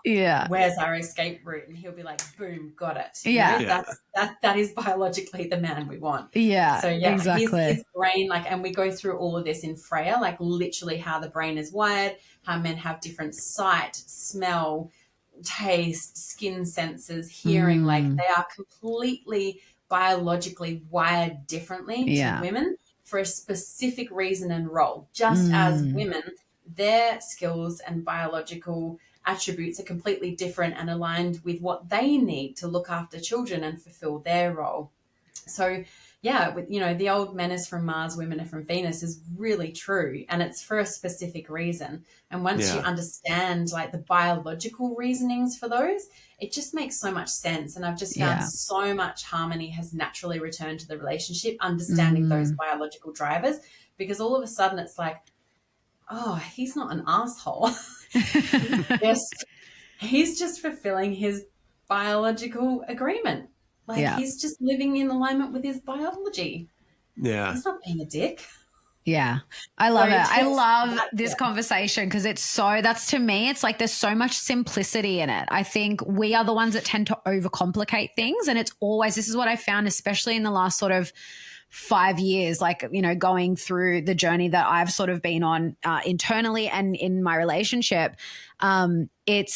It's coming back to the simple things. It's always coming back to the simplicity of things. And then it's just like, I've really been screwing this up for so long with all these unnecessary complications that don't need to be there. 100%. We totally over communicate it. Like nature is simple. She has a reason for everything. She has purpose and meaning behind everything she does. And we think we can outsmart her, but we can't. Like, no. Yeah. This is such an important conversation. And I mean, I'm still coming into how to verbalize some of these things and understanding, because with men, like there's different types of men as well. We have different statuses. Status is very important with men, whether they are conscious of it or not. And it's largely structured around like winning, like being successful about things, whether it's winning the woman, winning at business, winning the game. So that's like male status right there. And it's it's like the way you described it, it's like, this is biologically the most important thing to him is having the status, having the territory, winning the thing, winning support, like being a leader, if that's you, or supporting the winning leader. That's why so many men love having that winning team. You know, Tom Brady, everybody's got a man crush on him, but it's like, yeah, he's like a lot of guys' alpha in a way, and it's hardwired into him. So yeah. And so, like, based on today's conversation, do you understand why that winning is so important? What's the like clincher piece? Yeah, it just makes sense that it's like winning is like you're providing, you're establishing territory, and well, that's making yourself more attractive to attract a mate. You know, if you're a winner, you've got a mate, you've got someone. Yeah. Yeah. Well, and I was going to say that kind of like that concept of winning, it's almost like whatever it is that you're quote unquote winning is that's what you're like, that's your dominion. That's what you're actually claiming as your dominion. And then that comes back to the territory. Territory is everything to the man because you're not born with a womb. Yeah. Yeah. And it's so much more important than just like, because society, they'll poo-poo that, right? They'll just be like, oh, that's just like knuckle dragging jock stuff, this and that. But going back to German medicine, it literally will manifest as, you know, irregularities, diseases, cancer, like whole slew of stuff if you get this wrong, or if you try to just repress it and ignore it and be like, that's not real. Yeah, well, this is what I want to get. Go ahead. Yeah, it actually brings a nice full circle because the part I didn't complete in this conversation was explaining. So if we're talking about like suicidal ideation, and we've got the two most important relays here are the sexual frustration on the woman's side and the territorial loss on the man's side. So coronary arteries with the territorial loss and coronary veins and cervix with the woman on the female side. And so when we've got those two in play, basically then we create what's called the postmortal constellation. And the postmortal is a fascination with death, because a man who's lost his territory not only once but twice now is in nature kind of like, for want of a better word, like obsolete. Like nature basically is like, I'm kind of going to take you out, buddy, because you haven't fulfilled your biological drivers effectively. Yeah. So it creates the post-mortem, and same with the woman. If she has a sexual frustration multiple times, then she's got the post-mortal constellation as well. And it's kind of like nature saying, like, again, it sounds so harsh, but it's almost like, well, you're not really like cut out for having kids, or you're not really cut out for having the territory. Now, it's a big generalization, right? And there's a whole variation of degrees of that, you know, essence and dynamic. But those two are really important. They create the postmortal constellation. And so then this is when we've got the fascination with death, the suicidal ideation. Now, if someone is more heavily loaded on the estrogen side, then they're going to be in manic testosterone doing. And this is when they're at risk of suicide. If they're more loaded on the testosterone side, they're going to be more estrogen dominant and passive. So they will only think or talk about death, suicide, these sorts of things. But where the danger with medication is that when medication comes into it, it can create a really fast switch between those two sides. And if we've got someone who is depressed and suicidal ideation, but estrogen dominant, so won't actually commit the act, will only talk about it, and then we introduce a medical, you know, intervention or some other exogenous resource that gives them a really fast flip back into testosterone dominance. Now we've got the action hormone in play. And there's a bit of a lapse between that all settling out. So now we've got the suicidal ideation and the postmortal constellation, but they're in action and they want to do. And this is most commonly when suicide happens, because, that gets thrown out. That's so interesting, because I'm just thinking again to my experience. So then when I was fast forward to like 24 years old, around there, just before I turned 25, I was actually diagnosed with bipolar 2. So bipolar 2 is the one where the depressive episodes are worse than the mania, the manic episodes. And I use I've never identified as being bipolar. I literally just went, because again, they offered me drugs. You be on them for the rest of your life. I was like, no, thanks. I'm going to do it the natural way and clean up my diet, lifestyle, did all that. Never really been affected by it. like, again, really, I mean, everyone has your normal kind of ups and downs, but not like that. But what's interesting, what you're saying about the medications, even though I wasn't on pharmaceutical medications, I was self-medicating with alcohol and drugs. And that's because I look back and I'm like, and I'm like, no wonder I had bipolar, you know, quote unquote bipolar, because I was on drugs and alcohol and it was up, down, so extreme. But then just from that perspective, what you just explained, it's like the drugs and alcohol are serving as the medication. So you're having these huge swings. Yeah, drugs and alcohol still impact the frequency of the brain, and they'll change the personality. So we'll keep switching from side to side. And everyone's got conflicts on those temporal lobes. Like, I haven't seen a single brain scan that doesn't have some interaction there. So, everyone's got conflicts there. And it's actually, you know, Dr. Harmer said, our personality is the sum of our conflicts. It's the unique collection of different conflicts that creates us and our character and who and how we are. And so, you know, that's not necessarily something we want to get rid of completely. That's what makes us unique. It's, it's a map of our experiences. It gives us different skill sets, but definitely understanding it and downgrading some of those conflicts to help be in more balance and knowing what our triggers are to go up and down on those different sides can definitely be helpful. My life and my mental status is like very, very like soothed now. I would say I've downgraded a lot of my conflicts, and life is relatively cruisy. That's been a lot of work, and things still happen, but mentally I'm way more stable than I've ever been, because I've worked out a lot of my triggers. I've neutralized a lot of my conflicts. But alcohol and drugs definitely still changes those balances and the vibration of the brain. So anyone in a post-mortal constellation, we say really shouldn't be touching alcohol at all if they want to live, because it can just be that quick flip that can really change things. Something else you said in there that I was going to speak to, but it's gone now. Might come back. Well, I was going to ask too before, and you kind of touched on it. Oh, yeah, go. If you've remembered it, go. Yeah, so just like bipolar and manic depressive, basically all that is to us is that balance of the sides. So when you go up into manic, you've loaded more on the estrogen side and depressed that.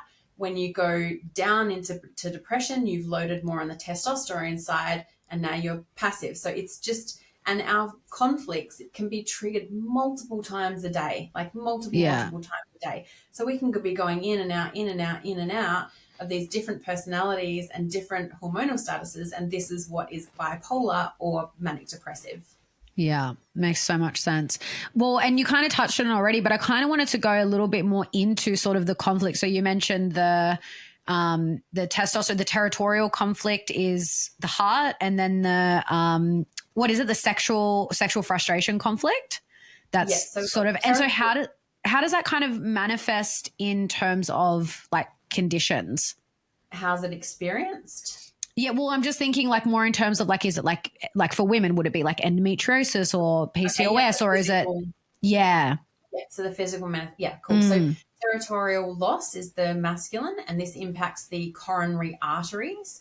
So this is one of the programs that we do, you know, does need to be some caution around, because it can result in the heart attack in epileptocrisis. The coronary arteries are impacted.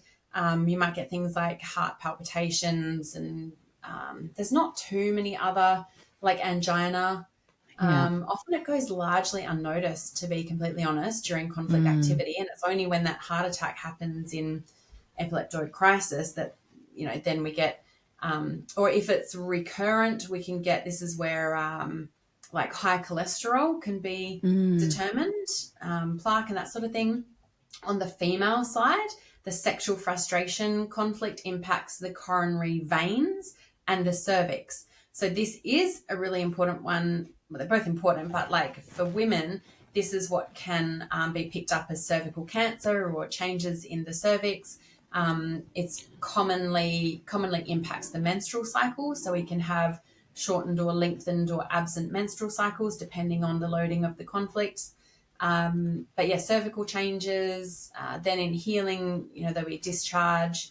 And then the coronary veins are like similar to the arteries, but not so heavily impacted. So she might still get shortness of breath and angina and, you know, palpitations and these sorts of things, but the coronary veins, very, very rarely does the woman experience a heart attack, or the premenopausal woman very, very rarely experiences a heart attack. She would usually have to be on some kind of hormone altering, like the pill or medications or chemotherapy, or interact with the hormones. But postmenopausal, now the woman becomes testosterone dominant. So the estrogen drops, she becomes testosterone dominant. So now she's in the male perspective, and she can experience what was once experienced as a sexual frustration can now be experienced as a territorial loss. And so we can get heavy impact on the coronary arteries there as well. Still fairly rare, like not as common for women to go through a heart attack as for men. And mostly, so the andropause, which is the hormonal switch for a man, comes at about 75. And so this is when the man naturally feminizes a little. He becomes estrogen dominant. And with this switch of hormones comes the switch of perspective as well. So now what he once perceived as a territorial loss, he can inadvertently resolve, because he doesn't see things like a man anymore. He sees them in the estrogen perspective. So this is why 75 plus, the heart attack in man has a higher rate and commonality. And it's basically just he's run a territorial loss conflict for a lifetime, and now he resolves that because he doesn't see things the same way anymore, because he's estrogen dominant. Oh, so interesting. Yeah. I'm thinking about this with like the depressive stuff with it's just been on my mind, like what's going on in America, especially. Maybe the veterans here have a similar problem, but in America, there's just this rampant thing with male suicide. I think it's mostly males, but there's probably women that are veterans that also have some issues with this. But it just seems like it's such a glaring problem. And I'm like, I don't quite understand why. I mean, I haven't been to combat. I was in the Army, but I have some friends that were over there. They didn't see combat, but they were in a combat zone and have had different forms of like survivor's guilt and different things. So I can understand that. Yeah. But I'm just like, what is with so much of the depression with these guys coming over? And even like, well, even just men in general have the like higher rates of suicide, I think. And I think that's pretty much across the board, like in most countries. Yeah. But it's something like, I mean, when you get into like the veterans, then your rate of suicide jumps. I mean, it's super high. So let's break it down. It's like, certainly we can see that war and combat could be highly conflictual, right? Like there's no doubt about that. Yeah. And then we look at, okay, so what creates so two separate things, depression and suicide, two different things, right? So what creates the depression? We know that depression is created by the depression of testosterone, which is conflicts on the right-hand side of the brain, the male side of the brain, right? So these can be territorial anger, territorial loss, territorial anger, territorial loss, territorial fear. What else have we got on there? There's a couple more. They're evading my brain right now. But there's, like several conflicts on that right-hand side of the brain that can all depress testosterone, right? So that can create depression for sure. And this results in the man who comes home, doesn't want to do anything, in inaction, slow, low, passive depression. If he's had multiple territorial loss conflicts, then he could be in the postmortal depression. So what could be experienced and that's the postmortal constellation that results in the potential suicide, right?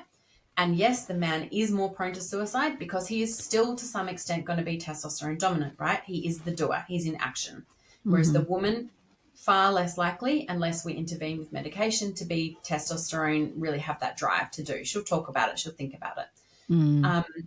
So what could be a territorial loss in war? So many things. Literally the loss of country, the loss of comrades, the loss of family, even losing your family to go to war. To war, exactly. Like leaving behind the woman, or maybe she moves on while these guys are at war, or maybe he comes home and she can't deal with the way he is anymore and she leaves him. There's a territorial loss. Loss of like the job that he actually considered his territory, if he was forced into combat, loss of children, like I was thinking some of these guys even war, like especially so most of my time I was training on the special operations side, and they have a lower, I don't know how much lower, but a lower incidence of PTSD. And like, there's been a few guys that have talked about it that were in the upper echelons and like Delta Force that talked about missing it. And they say it's not post-traumatic stress disorder. It's lack of traumatic stress disorder. Like he actually really misses gunshots and bombs and like threats and like fixing things, like solving, finding the enemy. Like they miss that. And then they pulled out of that and put into civilian life. And it's like they came alive and they were really connected to something. And then they're losing their territory there and being stuck back in like Costco. This is absolutely possible as well, because how much purpose does a guy have in today's modern society? Right. Really? Yeah. Like, this is the other problem with bringing females into, like, we can do every job a man can. Yeah. Right? Because the opportunity for men to feel purposeful and valuable in modern society is lowered and lowered and lowered. Right? Like, in primal biological standing, we needed you to survive. Yeah. You had to hunt, build, fend off the other tribes, kill tigers. Like, we needed you. We couldn't do that. Like, we literally couldn't do those roles as women. We were nowhere near as capable. We could do them if we had to, but they're not really, part of our natural biology. Now it's like, do we really need men? We can do most of the jobs they can. And this is where I believe the responsibility of the man comes in, to be aware of this dynamic and to put himself back, intentionally put himself back in positions where he truly feels like he has a purpose and he is needed and valued. And that is definitely a responsibility of the modern man, if we want to see a rebalancing of this, to like go out and create opportunities for you to feel purposeful, totally build stuff, hunt stuff, like get together and have like muddy guys weekends where you go and, I don't know, chop trees and light fires. All the things that Isaac wants to do. Build stuff. He loves that stuff. And you nailed it earlier too, like getting skills. Developing skills, 100%. Having a mission, having a purpose, but building something with your hands, building something with a group. And who knows, maybe it's something that's so kick-ass that everybody wants it. And now, boom, you've got this purpose again. Like, you're building these awesome, whether it's like guys building tiny homes or sheds or, upgrading things. Like, we can always find a way out of it. But I feel like a lot of men have lost that belief that they can find a way out of it. They're just like, oh, all the problems have solved. I just go to Amazon and get anything I want. Like, well, and this is where I think it comes back to like what you were saying earlier, Nellie, where it's not our responsibility as women to like get men to do that, but it's when we start to value the man that can do those things, instead of being like, oh, well, I'm a woman, I can do everything, anything, and I'll just have a career and I don't need no man, that whole I don't need no man thing. Like, it's when the women stop valuing that instead, that I think that's when men can again, we kind of open the door for them to step back into that really masculine role. Totally. And I think it's so arrogant of us.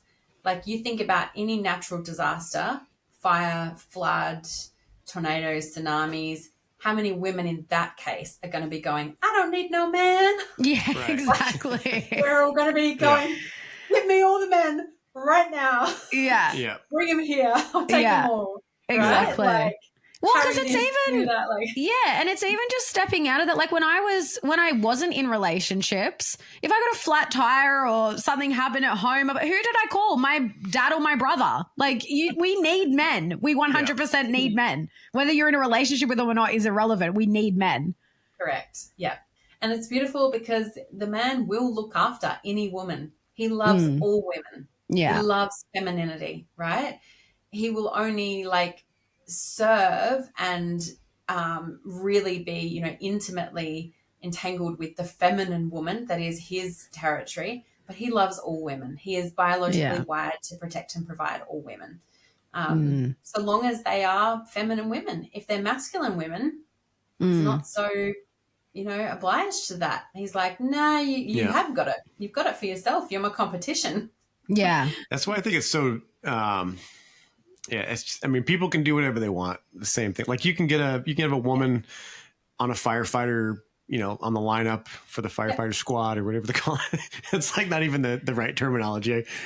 My brain had a brain fart or something, but, like a female paramedic and a fire team or I'm stuck on that. Why can't I remember what a firefighter team is called? But I worked in one. Yeah, fire squad. Is that what they're called? I don't know. I don't even know. I think I've just been in Australia too long. I can't remember the American terms. Fire squad.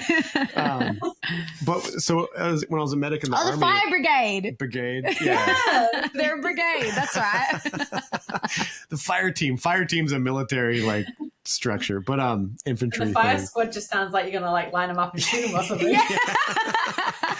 Yeah, but you've got this kind of culture, and it's very country, Midwest, like rural, and it's like I got women farmers, women firemen, women police officers, sheriffs. They're even trying to put women into like infantry and like combat specific roles, and a lot of guys are like, yeah, that's great. Like these women are, you know, kicking ass. I like a kick-ass woman who can shoot a rifle and all it's this all stuff. about. And I'm like, but she's giving up something too. It's not just it's the same thing, but it's just a more like conservative or right wing version of the feminism thing, although a different attitude about it. It's all about like being progressive. Like that's how it's viewed now. Oh, women are joining the military and being deployed, and we're so progressive. Like we're moving forward, and like I think we're moving backwards in that sense. Like we're literally sending our women who are meant to bear children and continue the human race off to battle. Like it's so inverted. Yeah. And like I said, like I 100% trust it for the individual. Like everyone is here to have a different experience and learn different things to complete their soul journeys. And there's so much more conversation to this. I totally trust it for the individual, but biologically, not so progressive. Yeah. So what happens with a man's territory is taken away, is it the same, or is it just as bad, or is it worse or something else if he willingly like gives up his territory? Is it just the same territory loss? No, if he gives up his territory, which sometimes he will do because the man is generous, he is a protector provider, and the man will also like, with women, if we compete and somebody beats us, we're going to be pretty sour towards them. But with men, if you compete and someone beats you, you're usually actually going to be still pretty loyal to that person. You're going to be like, all right, mate, like you won, but like, how can I best help you with this mission? So sometimes he will willingly give it up. Now, this is not a territorial loss because it's not a shock. We've got to remember that these biological programs only start with shocks. So a DHS, a Dirk-Harmer syndrome event, has to be acute, isolating, and unexpected. It really catches you on the wrong foot. So if you willingly give away your territory, no, it's not going to register as a DHS. It's not going to initiate a biological program. There could be, if you already have those conflicts running, there could be elements within those dynamics that attracts and sort of build conflict load in some way. And I would question, like, why did he want to give the territory away? It's like, what instigated that? But the actual act of it itself, no, wouldn't be a territorial loss per se. Okay. I was just thinking like in the context of like someone that just gives up and has lost the will to hold their territory. Well, this would broad kind of spectrum already Western tell me man right now. Yeah, I mean, that would kind of tell me that he's estrogen dominant anyway. But my question would be, why? Why is he giving up? What's making him give up?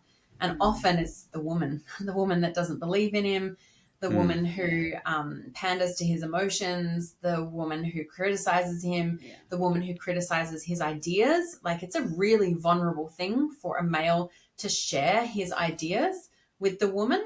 And when she crushes them, again, it's just like, it crushes the man, it crushes the testosterone. So it's like, why did he give up in the first place? Yeah. Well, and this is why it's so important. I just realized I was muted. This is why it's so important that, and Isaac and I often speak about this, and with the work that we sort of intend on doing together in terms of, working more in the space of relationships, but then like together, but then going and doing me working with women and him working with men. This is why I think it's so important for us to start to go back to that. Because again, this is what we've lost from more traditional and ancient civilizations, where women would go and do secret women's business and men would go and do secret men's business. So I think that's what the indigenous call it, but you know what I mean? And I think it's so important to have that, because like what you were saying, earlier, I can't remember what you were saying, but it made me think, like, I think that's why, and we were just having a conversation about this where I said, like, I don't feel, and again, I used to do this in my previous relationships. They were very codependent. And so I would go to my partner for everything, but then in that, they're often being criticized because I can't vent. I'm not venting to anyone else. I'm venting to my partner about what's annoying me. And there's that criticism in there. Whereas now there's a lot of things I don't feel the need to share with Isaac. Not that I'm hiding anything, but I would rather go and speak to my girlfriends or my mom or like women, because that is more, and again, that's more of a feminine energy. We like to talk about our emotions and like get it out and whatever. Men are like, you just start talking too much about how you feel. And like you said, they're just kind of like not even really present with you. They can even take that as a criticism because they feel like, when you're venting about how you're feeling, especially within the context of the relationship, they might take that on as like they're making you feel that way. And then it's almost like that criticism piece again. So I think it's so important for us to go back to that, women being more with women and men being more with men to do certain types of work and just expressing ourselves, I think. Yeah, absolutely. We as women have a lot of expectations on men that are not biologically appropriate. Men are here to protect, provide, and love the woman. That's it. And this again comes back to like good old social media and Disney. We as women now have these crazy expectations that he's going to be Prince Charming and take us on dates and listen to us and fly us to somewhere else and like entertain us and all these things. And we've put all the expectation onto the man who already has a pretty big load: protect, provide, love the woman. It might be three things, but that's a big responsibility if it's done properly, right? And we put all this extra load on him and then criticize him for not doing it properly, and it's not even stuff he's biologically designed to do. So the problem in this, and I am very passionate about this topic, because I think we as women, again, this is a generalization, right? All of this is generalizations. There's going to be nuances in all different relationships and all that sort of thing. Yeah. As a generalization, I think we as women have really villainized men, and I think that's really messed up. Because I think the problem is actually not with men. I think the problem is with us as women ourselves and the lack of community between women. Yeah. So we would traditionally have lots of other women around us, sisters, aunties, grandmothers, that is where a lot of our interaction would happen. And that's what's missing today. Is that women have been like vetted against each other. Now we see each other as competition, and instead of working together and holding each other, we've again separated, disconnected, and then we're expecting our man to provide all the things that the women's circle should be, and he's not doing them properly because he can't do them properly because he's not biologically designed to do them properly. And then we attack him for not doing them properly, and then that falls apart as well. So, I think we as women have got to get a lot better at coming back to community, and that is going to take a lot of compromise and a lot of internal work for us women. Because at the moment there is a huge disconnect, and we are, in my opinion, in a very unhealthy state of selfishness. And I say unhealthy state of selfishness because actually selfish is an appropriate feminine trait. Yeah. And by that, like, why would it be appropriate for a woman to be selfish? Well, because I mean, the first thing that comes to mind is that if you're going to bear children and raise children, you need to come first, because if you can't do that, you're no good to them. Yep, correct. We basically have to make sure, like, we always want more and we want as much resource as we can get, but it's actually not for us. It's our biological driver for our offspring. So selfish is a feminine trait, and it's totally fine when it's in check. But I think we've gotten into unhealthy selfish patterns that, in my opinion, are being disguised as self-love and boundaries and all these other things that are actually not a healthy, integral version of selfishness. They are, I guess you might say, like a shadow side to selfishness that is really isolating us and making us very separated, very isolated, very disconnected from each other, which then is creating that ripple effect issue in the relationship and the interactions with men. So us as women are going to really have to come off our pedestals and really do a lot of work to chill ourselves the F out and really learn to compromise again and learn how to relate and be in equal value exchange relationships with other women. And I think that's a really big part of the problem of where our society is at the moment.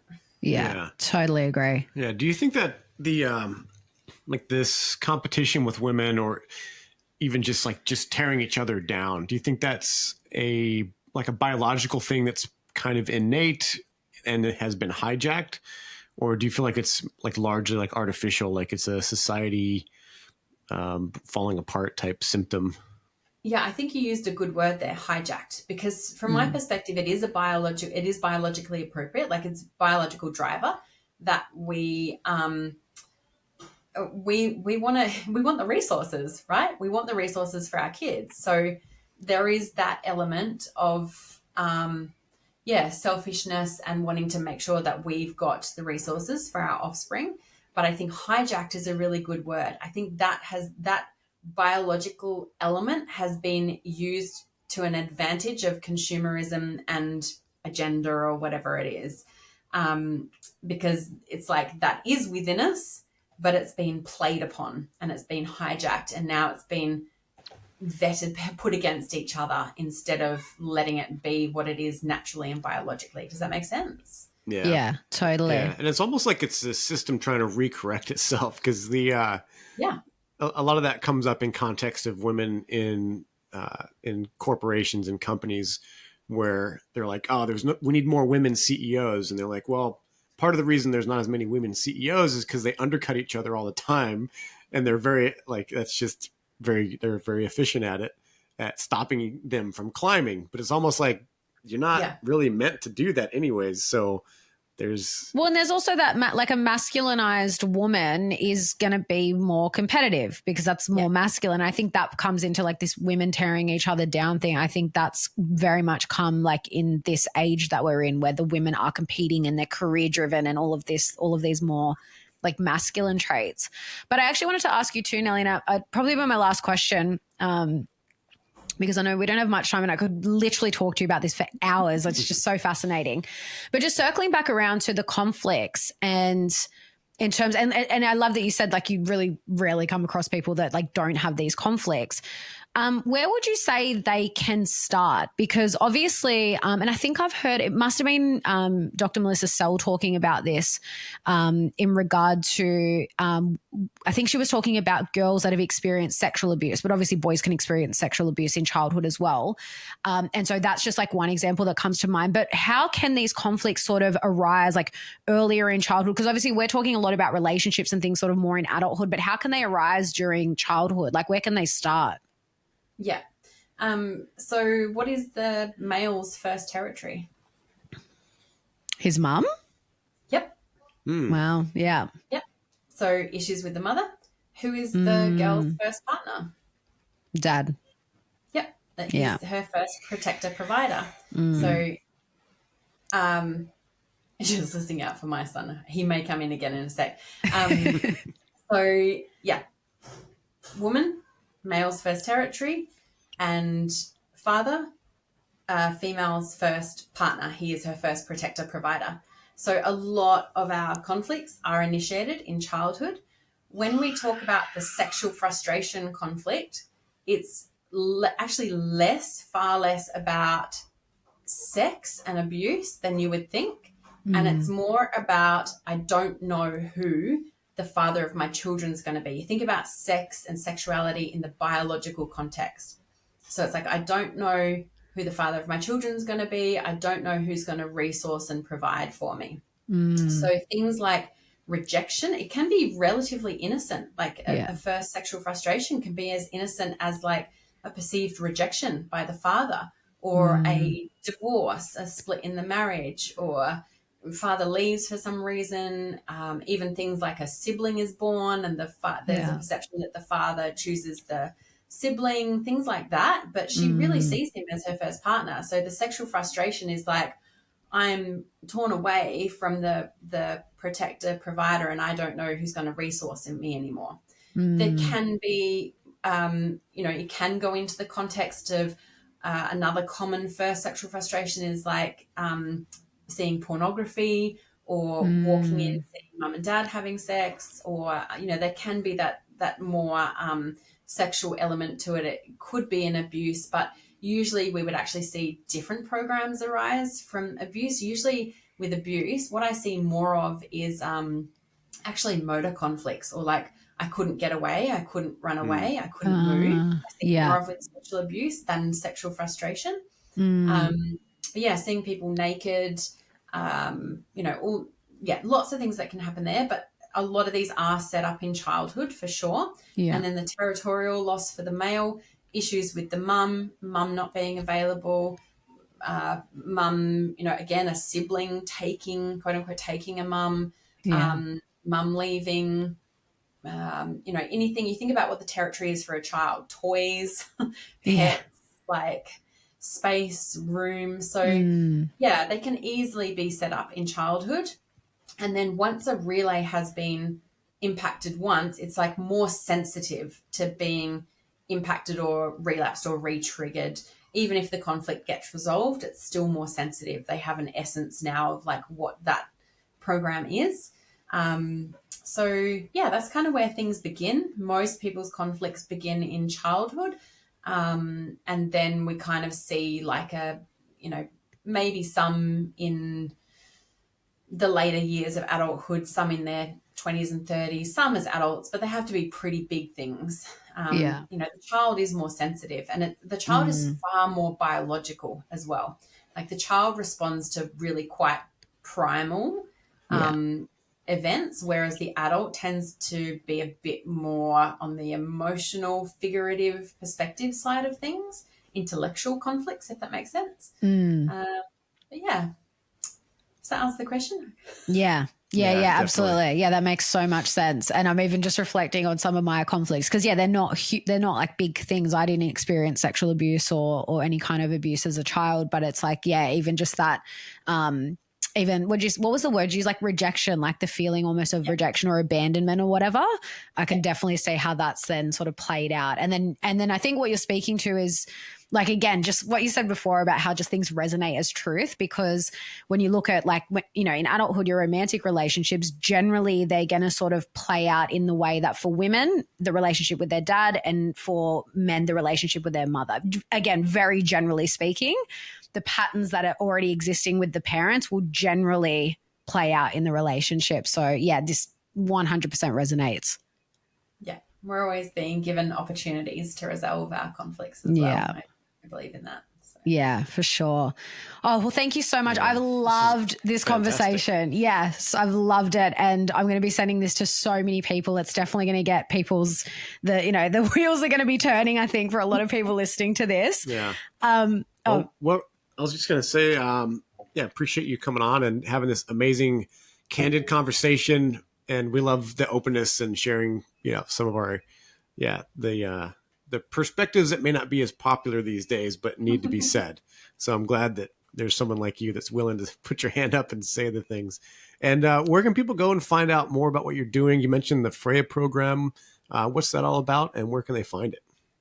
Yeah, so Freya is Dr. Sasha Tessik's program. It is for women only. That's a 12-week program. And my role in that has just been supporting him in bringing it to Australia. He's been running it in Europe for years. And we've done, 4 rounds now. I think this is our 4th round coming up in September. It's really amazing. And that's, I would say, like, if you want to go deep into everything we've spoken about today in terms of the masculine feminine dynamic, that's definitely the place to be. At the time of recording this podcast, we've actually only got 3 spots left in that one for September. But they do have other time zones as well that you can jump in on. And then, myself personally, my website's nelliebwell.com.au. .com. I'm just about to change it too. So you might find it if you're listening to this later on, you might find it at newearthwellness.com.au. But for now, it's still Nellie B. Well. And I'm over on Instagram at Nellie_NewEarthWellness. And they're probably the 2 places that I'm the most active. My flagship course would be the GNM GHK Foundations course. And that one's a lifetime access because there's still so much more information coming out about GNM. Like, some of Dr. Hummer's works aren't even translated into English yet. Oh, wow. This is the course that Melissa's been a part of. She's one of our students in there. It goes through just all the crux of the foundations of GNM GHK. We touch on the masculine feminine stuff as well. And in there, we have 2 calls a month that you have access to for a lifetime. We've got a private Telegram group, and I'm always updating and refreshing the information in there because, like I said, some of it we don't even have in English yet. So, lifetime access to that one. Plenty of other offerings on the website, so we can work together one-to-one. Practitioner's course as well. If you really want to dive in deep and bring this into your work, that follows on from the Foundations course. Amazing. Yeah, your GNM course has been on my wish list for quite some time, probably since I first heard you, and as I looked you up, and I was like, because when I first learned of German New Medicine, I was like, I need to learn more about this because I just love that it can be applied again, like you're working more with that's not just the physical. It's like it's sort of starting again with the perception and starting with the metaphysical, so to speak. And then now with the Freya, I'm like, just add that to the list as well because I just find it fascinating. So I've got all your courses on my wish list. Yeah, the perceptual change stuff is very close to my heart. Like I really, really love that aspect of this work. My favorite tool there, so I'm a Demartini facilitator as well, and that's such amazing. a powerful tool for perceptual change. That and GNM just I find integrate so beautifully well together. We talk about that a lot in the Foundations program as well. Delighted to meet you guys. Thanks for having me on. It was super fun. Thanks, you too, Nellie. And whenever we want to dive deeper into any aspect of GNM, I think we'll have to get you on again because I love this conversation so much. Cool. Yep. Happy to be involved. And if we can inspire some people out there to, make some shifts that bring them back into biological alignment and feel like truth to them, then I'm here for it. So. Absolutely. Thank you. Thanks for tuning in to the Natural AF podcast, where we explore holistic healing modalities, mindsets, and methods that reconnect us to nature and our natural state of being. If something resonated, share this episode and see the show notes for our guest links, as well as all of our discount codes for our aligned affiliates and natural art form, where we handcraft a range of organic, natural remedies that help support your body's natural healing abilities and help support the show. If you're listening on Spotify or Apple Podcasts, please take a few seconds to leave us a rating and review. And if you're watching on Rumble or YouTube, hit the like button and drop us a comment, and be sure to subscribe to our channel for the latest updates. We're not here to conform. We're here to remember what's real. So step into your power, be curious, and be natural AF.